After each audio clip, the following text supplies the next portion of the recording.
that they are infallible.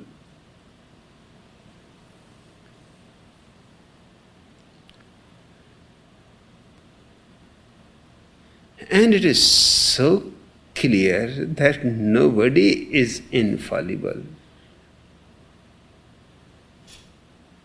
Mahavira and Buddha were both contemporaries, both great masters of thousands of people,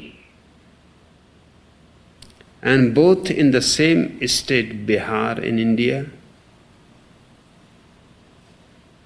Many times they stayed in the same city. One time in the same caravanserai, half was occupied by Mahavira and his followers and half by Buddha and his followers. But both were criticizing each other. Buddha has criticized Mahavira that he is not infallible.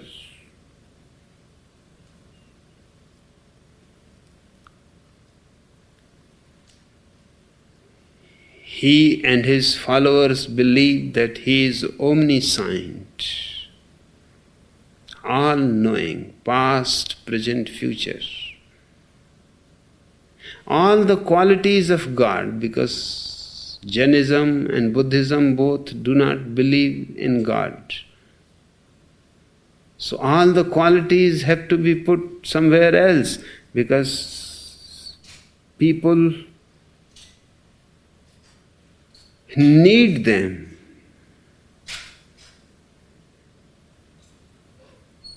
So Mahavira is exactly what God is to other religions, the father figure.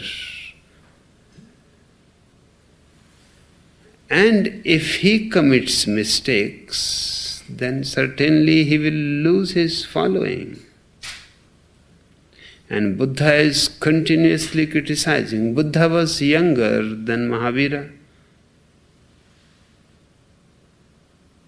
And naturally, the younger generation is critical of the older generation.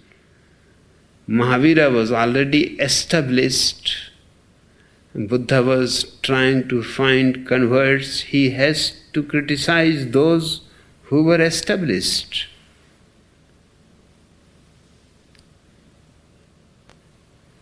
But he forgets that in his own turn, he started doing the same. Mahavira was gone and he started doing the same, allowing his people to believe in his infallibility. For Mahavira, he was criticizing that if he knows everything, even future, eternal future, is known to him, then why he was standing before a house for begging one day? Because in the house there was no one. What kind of omniscience is this? He cannot know even a small thing, that the house is empty. The people who used to live there have gone on a religious pilgrimage. Last time when Mahavira has been in the place, they were there, but this time they were not. And he is standing before the house with his begging bowl, and the neighbors inform him that in the house there is nobody. Your followers have gone for a religious pilgrimage. Now Buddha is making a laughing stock of Mahavira. He says, in the early morning when it is still dark, it has happened once that Mahavira walked on the tail of a dog. who was sleeping because it was dark. And when the dog jumped up and barked, then he came to know that there is a dog. And this man thinks he is omniscient. He knows all and he cannot know the dog.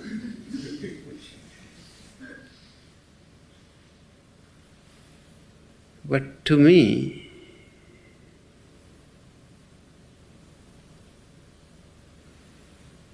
the same happened to Buddha. They made a little difference. They had to make a little difference. Otherwise, people will say that this you have been criticizing in Mahavira. You can see that strategy. Buddha said that I am omniscient, but only when I want to be. Omnipotent, but only when I want to be. Omnipresent, only when I want to be. And wanting, I have dropped. Desiring, I have dropped.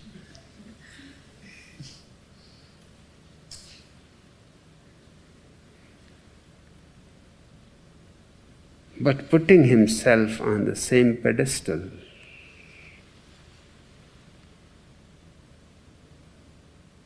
I walk simply amongst you.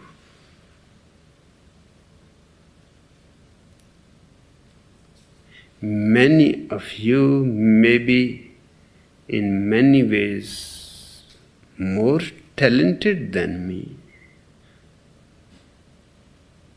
Naturally, if my body is sick,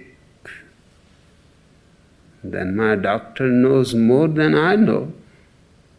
I don't interfere with my doctor. I am really a good patient. You can ask Devraj. You can ask Sunyo. When something is wrong with my teeth, you can ask my dental surgeon that I am quite patient.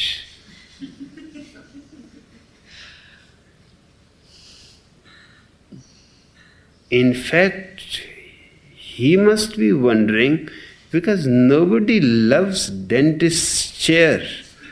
I love it.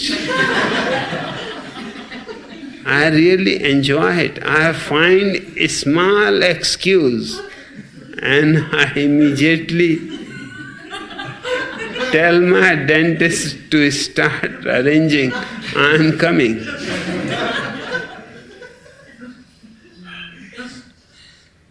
Just a slight excuse which does not need any dentistry, but I love the chair.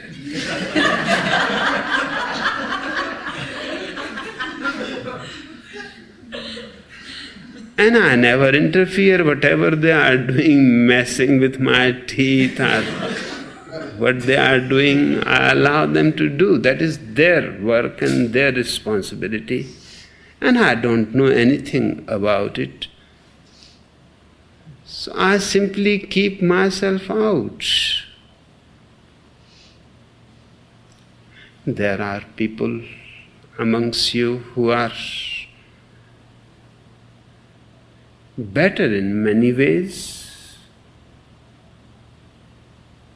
There is no question of adoring me.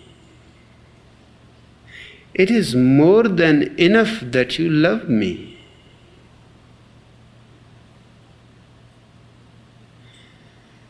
And a love which arises in you for no reason at all, just for the experience that happens to you in my close proximity.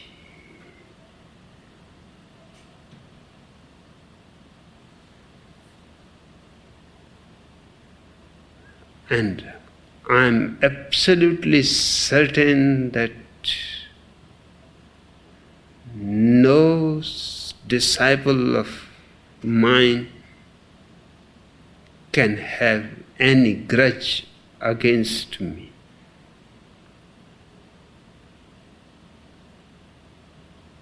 Because I respect you so much, not for a single moment. I have put myself above you. In fact, many times I think that I don't deserve that much love.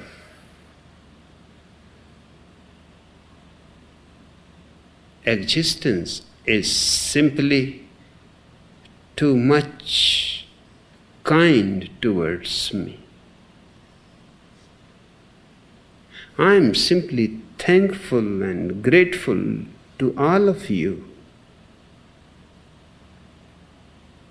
So there is no question of stopping my people.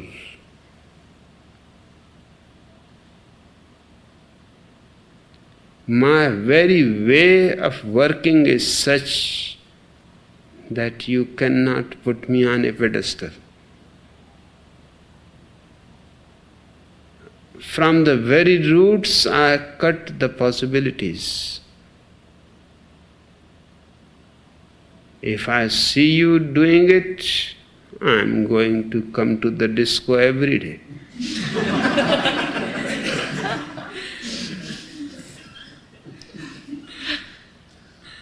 I know a little bit of playing cards too. And drinking is vegetarian, so there is no problem. Once in a while I can get drunkard. You will not even see the difference, because ordinarily I am also the same. I cannot walk in a straight line. So whether I am drunk or not, it is very difficult to make the distinction. Perhaps I am already drunk.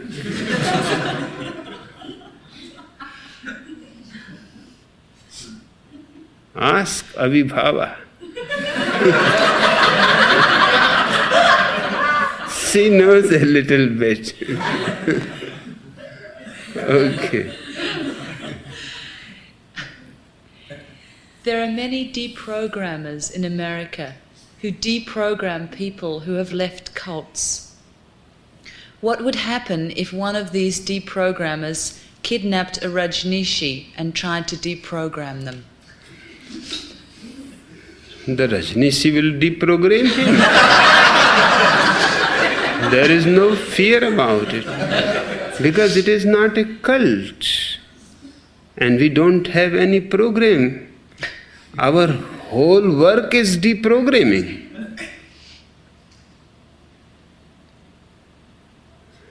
It will be good. Get abdicated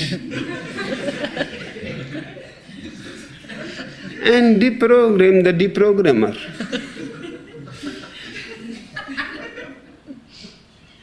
Soon they will become afraid. The moment they will see the red color, they will say, these people are not. They are already deprogrammed. And to talk with them, they confuse you and they deprogram you. Nobody can do that. Our whole religion is basically deprogramming. Those deprogrammers know just a little technique. My sannyasins are living it. It is not just a knowledge, an expertise, a degree that they have got from the university. It is their very life. They are living a life without any program. without any plan, spontaneously. Any deprogrammer will be in immediate difficulty with Mahasannyasis. He will feel himself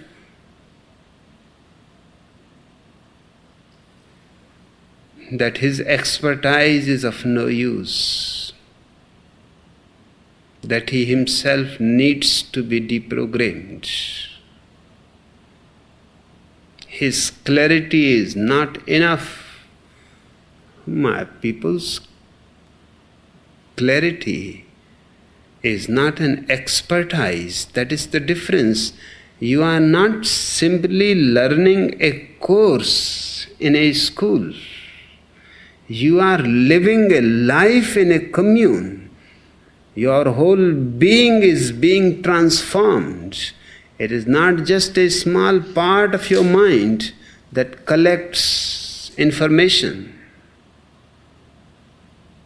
The deprogrammer has information, but you are passing through a transformation.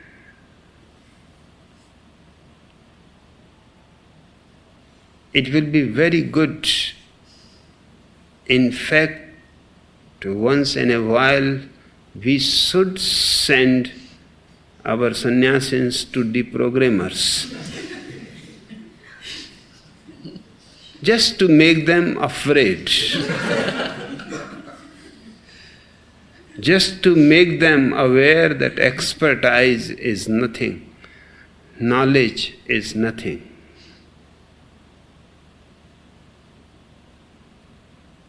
There is no fear about that. Did you choose to come at this time in history, even though you say you have come at the wrong time? Is there something about this time that makes it the right wrong time for you? No, I have not chosen anything.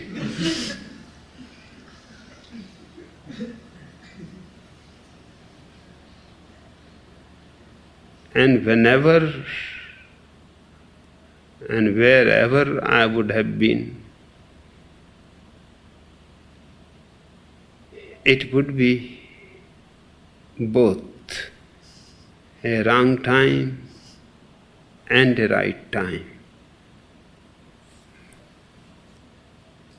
It will be a little difficult to understand. Wrong, because wherever, whenever, whatever century I would have been, the same hostility, the same antagonism, the same anger of the masses I had to face. That way it would be wrong time. But it depends on me how to change the wrong time into the right time. The hostility of the people, the anger of the people, the enmity of the people is symbolic. I am only unable to do anything if people remain absolutely inattentive towards me. If they can ignore me, then I cannot do anything. That will be simply wrong time. Then it cannot be changed into a right time. But if people are angry, they have given the indication that they are already emotionally attracted towards me. Their anger is because of their fear.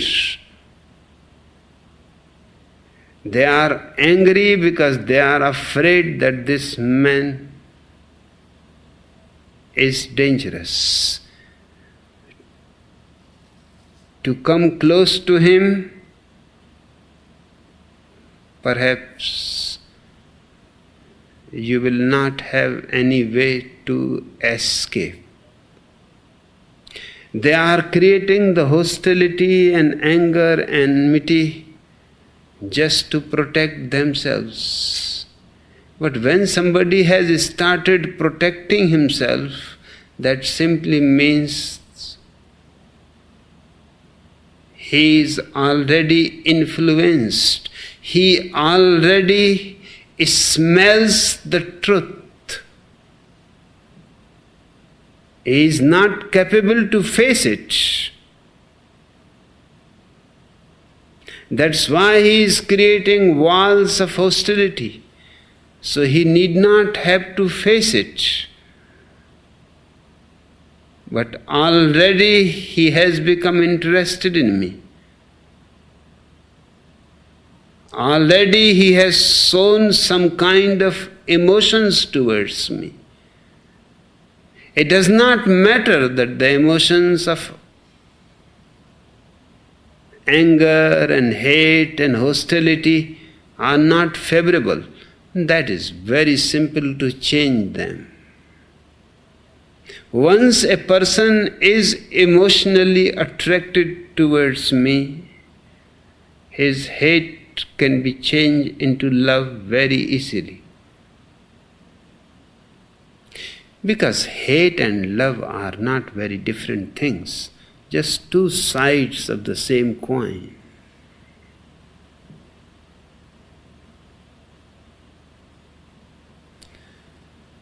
The only person who is a difficult person to change is one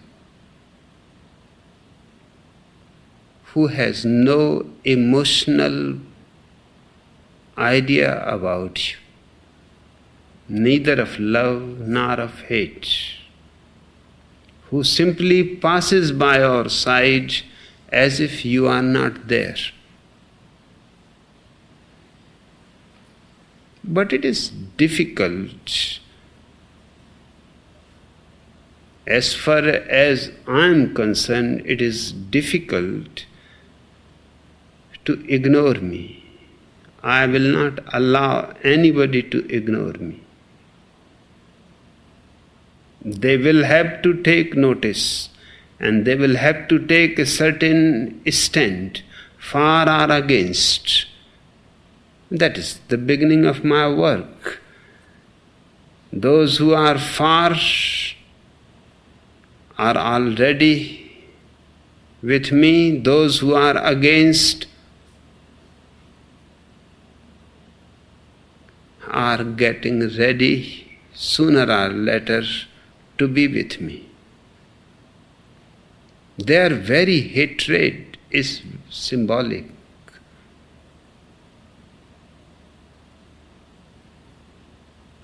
It is symbolic that they cannot ignore me. It is symbolic because their hate simply shows that they are afraid if they don't hate, then they will fall in love. But how long they can do this to themselves? Hate is not a very good space. They are not harming me, they are poisoning themselves. How long they can remain in this poisoning state? Seeing others with me dancing, singing joyously, living a life in its intensity and totality, and they are burning with hate and creating poison in themselves. Just a little intelligence is enough to see that what is the point. I am not harmed by your hate. You are harming yourself. Those who love me, they are immensely helped by their love. Once this becomes clear to people, they start moving from one camp to another. It takes just a little patience.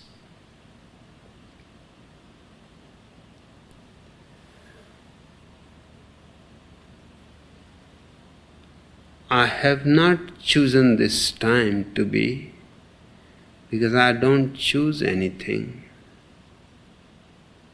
I happen to be here. But it is true, it is one of the most critical times in the history of man.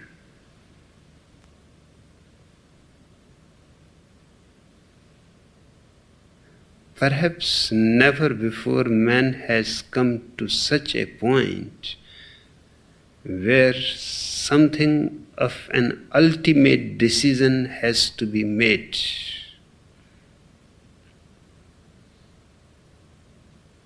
A decision whether life is to continue on the earth or not.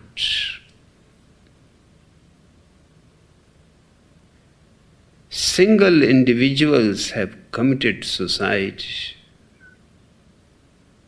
For the first time, the whole humanity is going to commit suicide totally.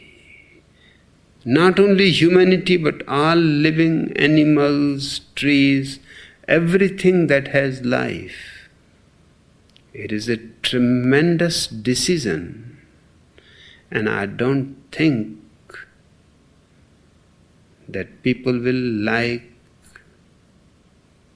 to destroy all life. That is where we can make a space for transformation.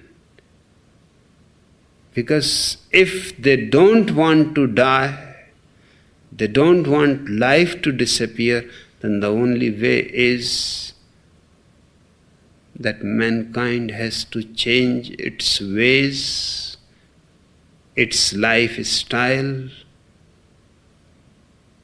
its thinking patterns, because these are the things, the thinking patterns, the ideologies, the religions, which have brought to this point.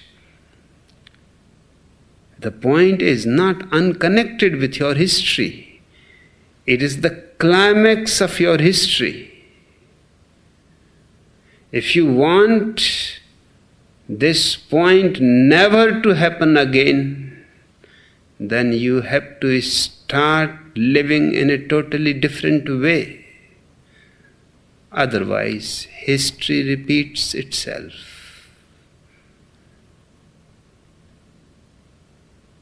You will have to begin from the scratch a new history and a new man. That's why I say it is a very wrong time. Movements of global suicide, but it is a very right time also. Because man would prefer to be transformed rather than to die. They have written against me on the walls,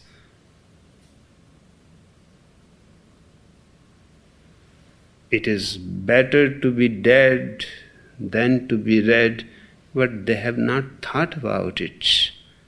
If it comes really to choose to be dead or to be read, I don't think even Oregonian idiots will choose to be dead. If it comes really to a decision, they will say, okay, we would like to be read, at least alive. Dead we don't want to be. Nobody wants to be dead. So the time is good because the choice is such that we cannot be defeated, we can only be victorious. Just we have to put the alternative correctly. Make the alternative as loud as possible. Shout it from every roof of the house that there is an alternative which can avoid this catastrophe and which can avoid any other catastrophe in the future. The very possibility of such a thing can be simply dropped if man changes his ways of thinking. And when death confronts you, just to think about is one thing, but when death is directly in front of you, you may choose anything than to die. It happened when I was a student in the university. One of my friends, and I had very rare friends, because my interests were such,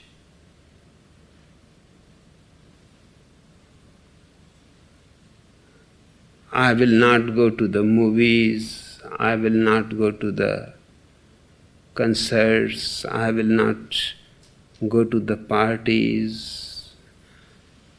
My interest was only one: the library of the university. My only companion were books and nothing else. My teachers, my friends all thought that he is a bookworm. He has no human heart.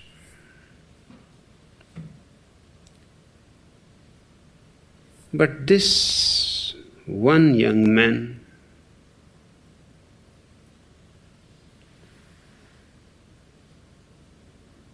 was very friendly towards me. The reason was that he was in love with a girl who lived in front of my house.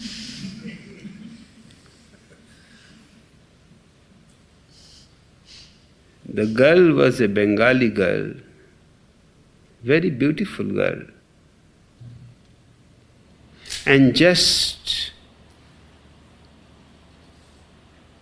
to make friendship with her, because she used to come to my house, to my family, she used to once in a while sit in my study and discuss things. She was very intellectual type. It was the girl who brought him to become my friend.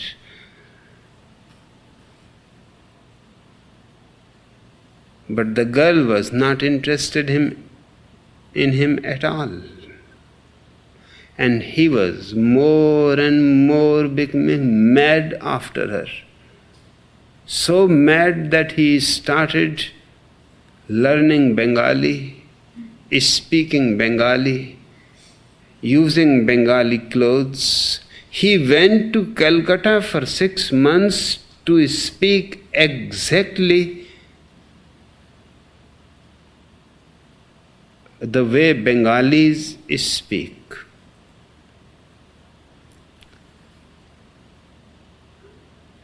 The Bengali is a very sweet language.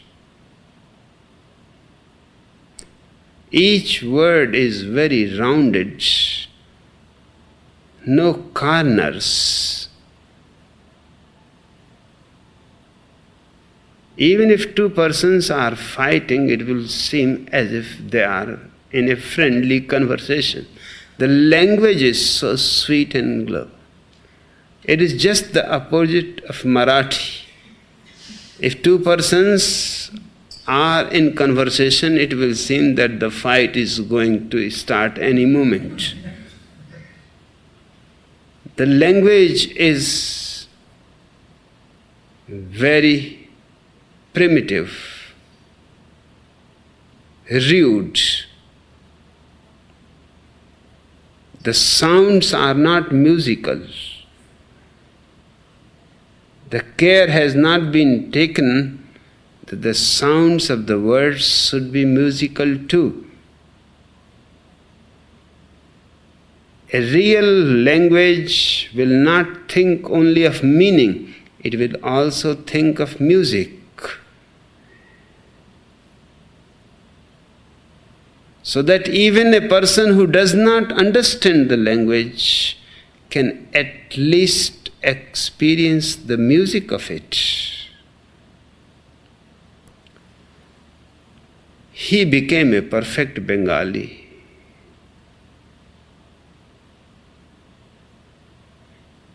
But the more he pursued the girl,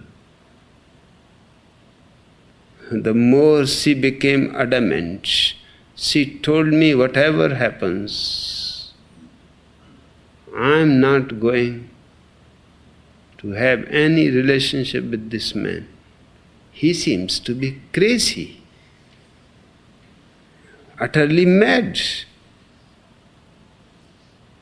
I want a sane man to live with, but he is not a sane man. Now he is walking in Bengali dress, keeping always an umbrella, because Bengalis always keep an umbrella. Now, that looks hard. Even in the university he is with his umbrella and everybody is laughing. He started speaking even his own mother tongue Hindi the way Bengalis speak Hindi. They distort it because the same word in both the languages will be pronounced differently. For example, one of my brother's wife's name was Rama. And whenever the Bengali family came to meet our family, they always called her Roma. Rama is straight. Hindi is a simple and straight language, but Rama becomes very rounded. Roma. It does not sound at all like Rama. It seems perhaps it is connected with the city Rome, Roma. I told him that everybody is laughing at you, that you stop this nuisance, at least Hindi you should speak. You are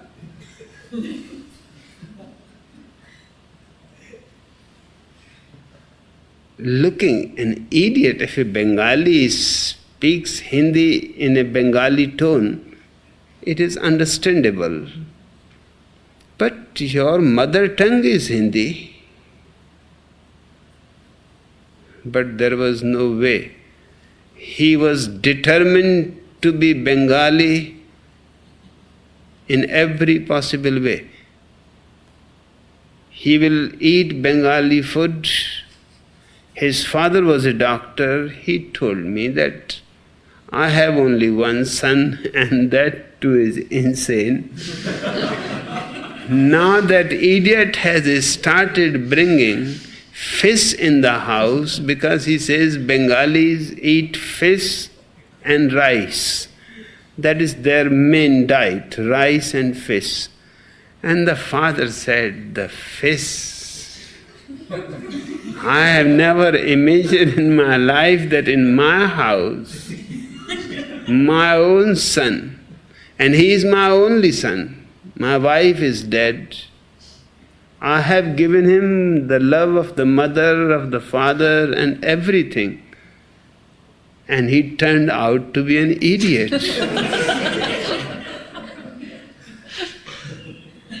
Now I can smell the fish. Even when he passes from the room, I can smell it. Because he is such an idiot. If Bengalis are eating fish once a day, then he will be eating at least thrice a day. To be absolutely a Bengali. But finally, the girl got so fed up that he called him to his house, and before his father, she said, "You tell this young man that I don't want to have any relationship, any friendship. I don't want even to know that we know each other. Marriage is out of question." The father said, "It is your marriage. If you don't want, you could have told him." She said, "No, it has to be absolutely decided. Otherwise, he will start pestering you. You don't know him. He has been pestering me. And because of him, I have also become a laughing stock in the whole university."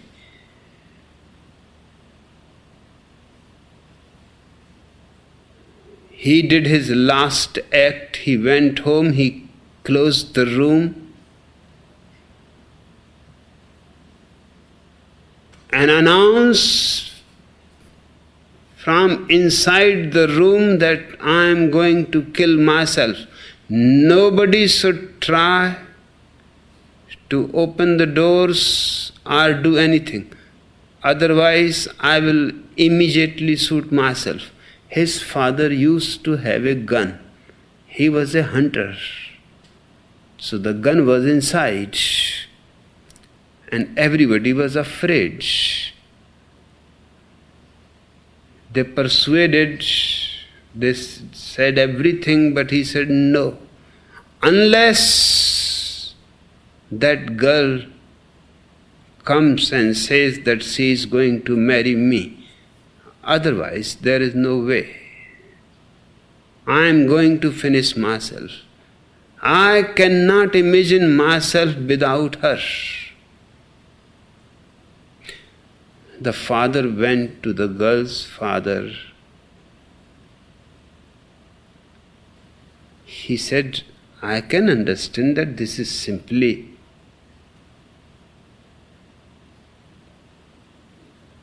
forcing you, violent, but you should see my situation. He is my only son.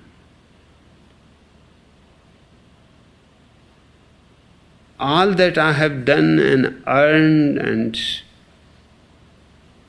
collected is for him.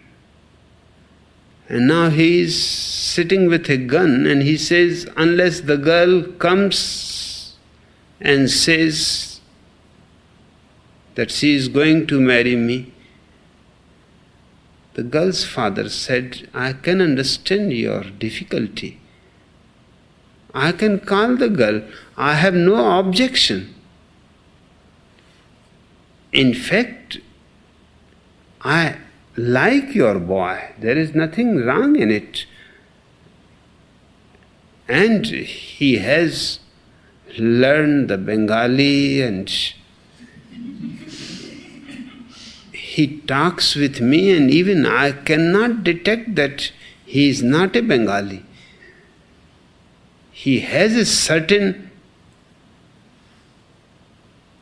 strength and certain individuality. I have no objection. But my girl, without her, I cannot say yes. If she is willing, you can take her." They both explained to him that this is the situation. He said, "That is up to him. It is my life. I cannot live with that madman. This is madness. And if he can force me to marry himself, he can force me to do anything. Any day he will sit with the gun. Do this, otherwise I am going to kill. I am not going to get into such a situation. No. If he wants to kill, it is his business. What I have to do with it? Then the father remembered me because I was his only friend. And just in front of the house, so he came to see me. I said, don't be worried, I am coming. And you simply drop the idea, there is no problem. I went there and I told him that you want to die. Then why you are making such a fuss? Do you really want to die? He said, yes. Then I said, you please come out. I have brought the car, you come with me, we go home. This is a full moon night and we will go to the Marble Rocks, which is the best place in the world to die. You jump and I say goodbye and I will turn back. And this is a beautiful night and you cannot find a better place. He said, this is something. I am dying and you are thinking of the place and the beauty and the full moon. But I said, don't make so much fuss.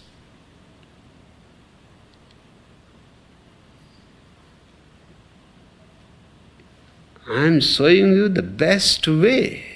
If you cannot live beautifully, at least you can die beautifully.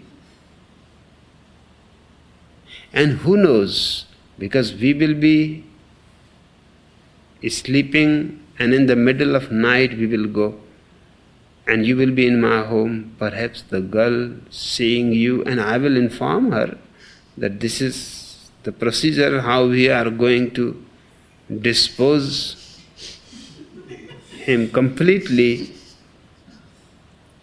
Perhaps she may change her mind. He said, that seems to be logical. So I am coming. He came with me. I informed the girl and the family and I told them, you don't be worried.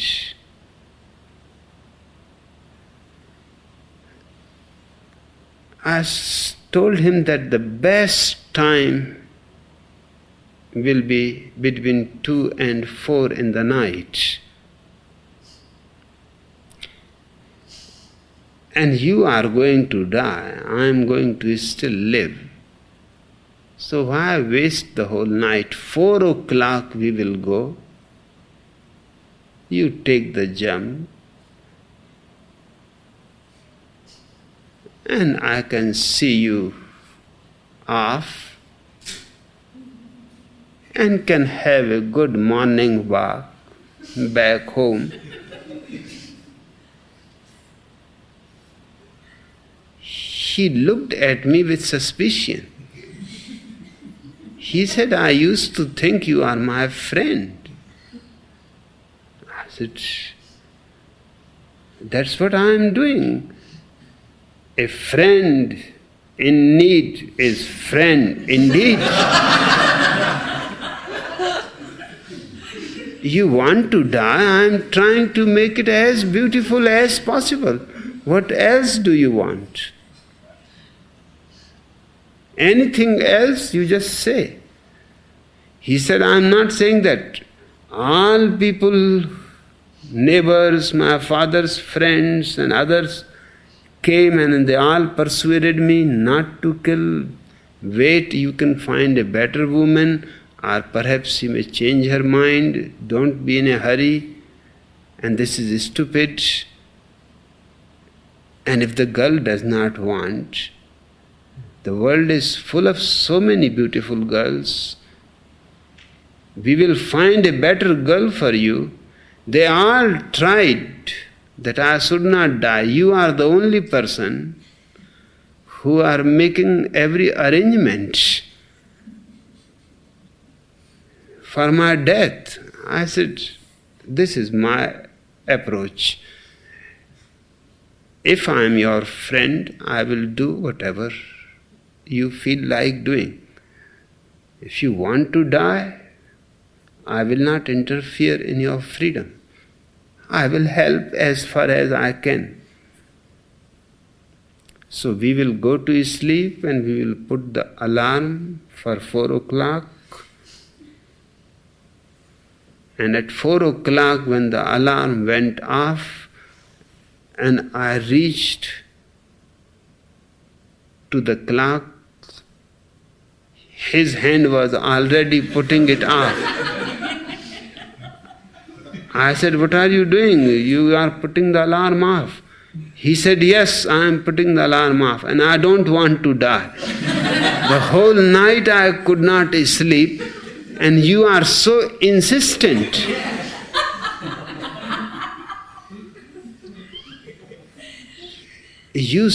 I used to think that I am crazy. It seems you are crazy. A friend, you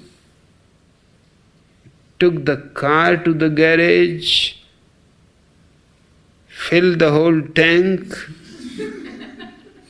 checked the tires that nothing goes wrong.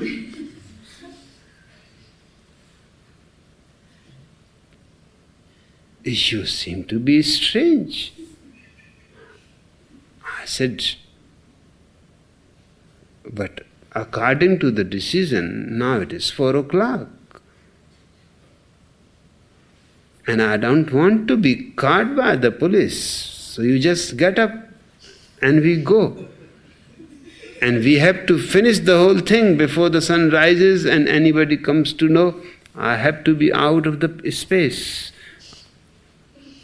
far away, because I don't want to be caught. I have still to live. He said, you forgive me? I don't want to die at all. But I said, what changed your mind? He said, changed my mind?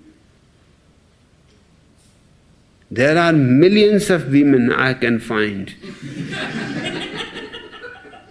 I said, but you were going to die, what happened to that? He said, you understand perfectly well. And you knew that this was going to happen, because when death is really, actually in front, then one is willing to do anything. I don't want to die, and I will forget that girl forever. And he got married the same year. Now he has 5, 6 children. The last time I saw him in 1970.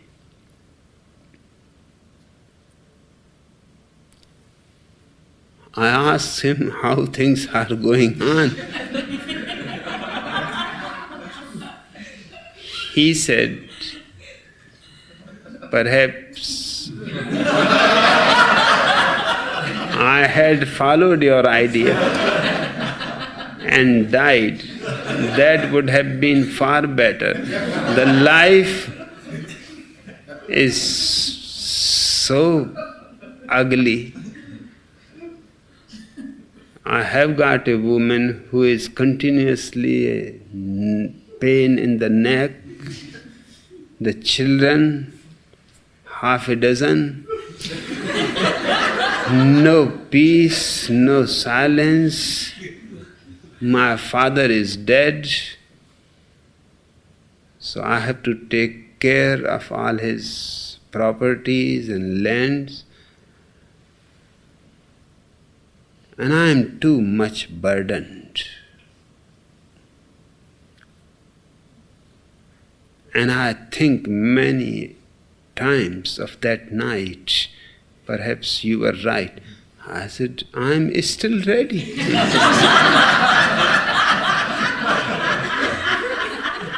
Although I don't live here, I will have to borrow somebody's car but a friend in need is a friend indeed. I will do it. He said, you are something.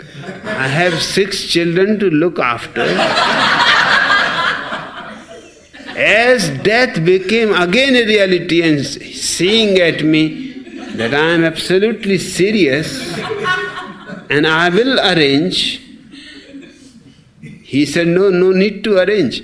And I said, then why you are talking that you are miserable and wife? And he said, no, I will not talk to you again.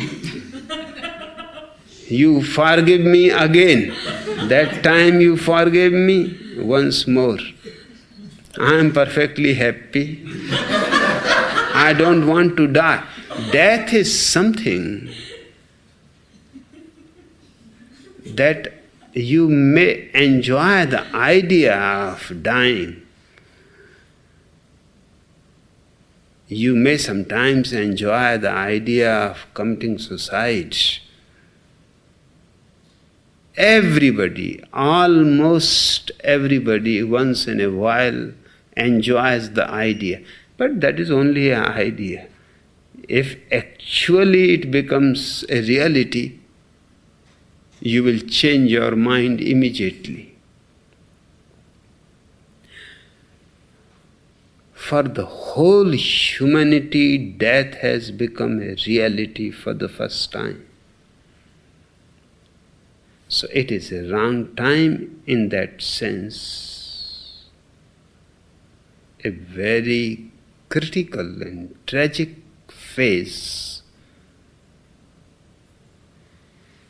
But because death has become so real and so close and so tangible, man may be persuaded to change his ways, his thinking, his ideologies, drop his nations and religions if he wants to survive. That's why I say it is a right time. We can put the alternative that either be ready for a global suicide or be ready for a global transformation. And I don't think anybody is going to choose for death. Just the alternative has to be made clear.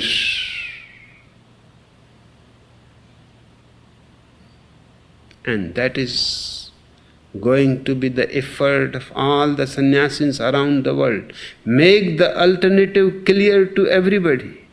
That sannyas is not just a question of personal whim. It is a question of saving the whole humanity and life on this beautiful earth.